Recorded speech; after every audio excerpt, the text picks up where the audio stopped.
বিসমিল্লাহির রহমানির রহিম। Hello viewers, আসসালামু আলাইকুম। আজকে আরেকটি ভিডিও নিয়ে আপনাদের মাঝে চলে আসলাম। কেমন জানি হারিয়ে যাচ্ছি দিন দিন ঠিকানাবিহীন। যেখানে নিজে বেমানান সেখানে আবার কিসের অভিমান। কিছু শূন্যতা পূর্ণতার চাইতেও বেশি পূরণীয়। মাথা নিচু করে চলার দিন শেষ, কারণ আমি সোজা হাঁটা শিখে গেছি। আমি এতটাই ব্যর্থ মানুষ যে নিজের ব্যর্থতাকেই নিজের সফলতা হিসাবে দেখি। আমার জীবনযাত্রা সবার থেকে ভিন্ন, কারণ আমি আশায় বাঁচি না, জেদে বাঁচি। ভুলে যাওয়া আমার স্বভাব হতে পারে, কিন্তু ক্ষমা করা আমার স্বভাবে নেই। বেঁচে থাকতে হলে মায়াকে নয়, তোমাকেও কেয়ার করা ছেড়ে দিতে হবে। মানুষ হতে গেলে যত ঝামেলা, তাই দিন দিন অমানুষ হয়ে যাচ্ছি।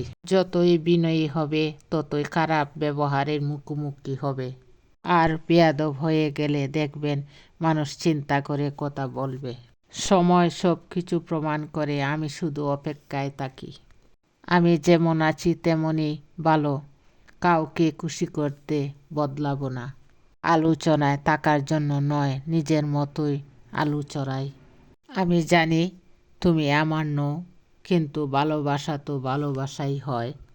আমি মানুষকে ভয় পাই বেশি, কারণ মানুষের দুই রূপ থাকে।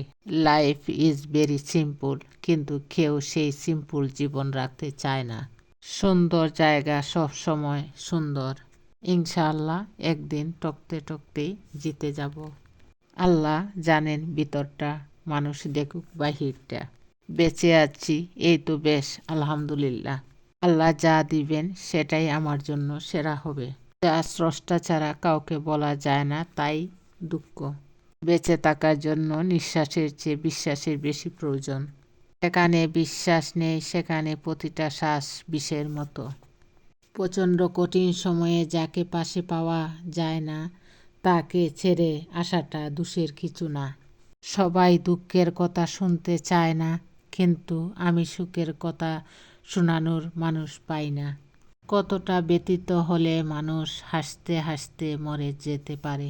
গোলাপের কাঁটার মতো মধুরতম যন্ত্রণা হচ্ছে কারো সাথে দেখা হওয়ার অপেক্ষা করাটা।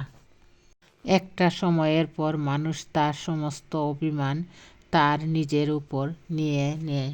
মনের কাঁটাতারে বেওয়ারিশ ঘুড়ি উড়ে যায় অনাবিল আকাশের শূন্যতায়। তুমিহীন এই মরু শহরে আমার গা ছুঁয়ে বয়ে যায় ভয়ানক মন খারাপের বাতাস। ধন্যবাদ সবাইকে। আসসালামু আলাইকুম।